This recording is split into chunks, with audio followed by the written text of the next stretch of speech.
ठोस पत्थर किसी जीती जागती इंसान को हमेशा के लिए अपने भीतर समेट सकता है। महाराष्ट्र के अकोला में एक ऐसा चमत्कारिक शिवलिंग है जिसकी दरार में आज भी एक रेशमी साड़ी का पल्लू फंसा हुआ है। यह कोई साधारण कपड़ा नहीं, बल्कि उस महारानी की आखिरी निशानी है जो सदियों पहले महादेव के इस विग्रह में जिंदा समा गई थी। आखिर उस काली आधी रात को ऐसा क्या हुआ था जिसने ब्रह्मांड के स्वामी को यह असंभव चमत्कार करने पर मजबूर कर दिया? इस मार्मिक गाथा की शुरुआत होती है अकोला के राजा अकोल सिंह और उनकी परम भक्त महारानी से। रानी का हृदय राजसी सुखों में नहीं बल्कि महादेव के चरणों में बसता था, पर पहरेदारों और राजसी तामझाम के बीच उन्हें एकांत में पूजा का समय नहीं मिल पाता था। इसीलिए रानी ने एक गुप्त संकल्प लिया। हर रात ठीक 12 बजे, जब सारा संसार सो रहा होता, वे नंगे पैर चुपचाप महल से निकलकर शिव मंदिर जाने लगी। लेकिन नियति को कुछ और ही मंजूर था। महल के गलियारों में विषैला संदेह पनपने लगा।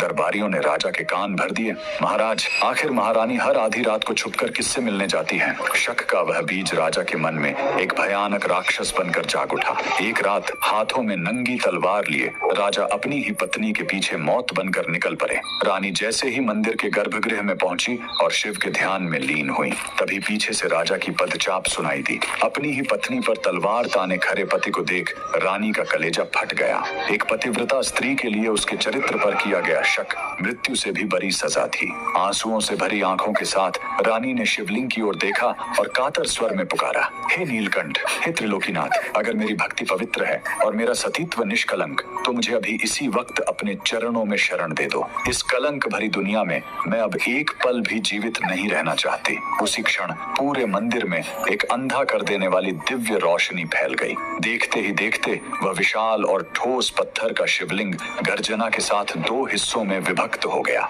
महादेव ने अपनी भक्त के लिए अपना हृदय खोल दिया। रानी हमेशा के लिए उस शिवलिंग के भीतर समा गई। राजा जब तक अपनी भूल समझ पाता और रानी को रोकना चाहता, वह पत्थर फिर से जुड़ चुका था। लेकिन महादेव ने दुनिया को प्रमाण देने के लिए रानी की साड़ी का एक पल्लू उस दरार के बाहर ही छोड़ दिया। राजा जीवन भर उस चौखट पर अपनी भूल का प्रायश्चित करता रहा, पर रानी अब महादेव की हो चुकी थी। आज भी अकोला का यह राजराजेश्वर मंदिर उस अमर भक्ति का गवाह है। वह साड़ी का टुकड़ा आज भी उस पत्थर में दबा हुआ है। हाथ छोड़ देती है, तब महादेव अपने भक्त का हाथ थाम लेते हैं। अगर महादेव के इस न्याय ने आपके हृदय को छुआ है, तो कमेंट्स में पूरी श्रद्धा से जय राज राजेश्वर महादेव जरूर लिखें।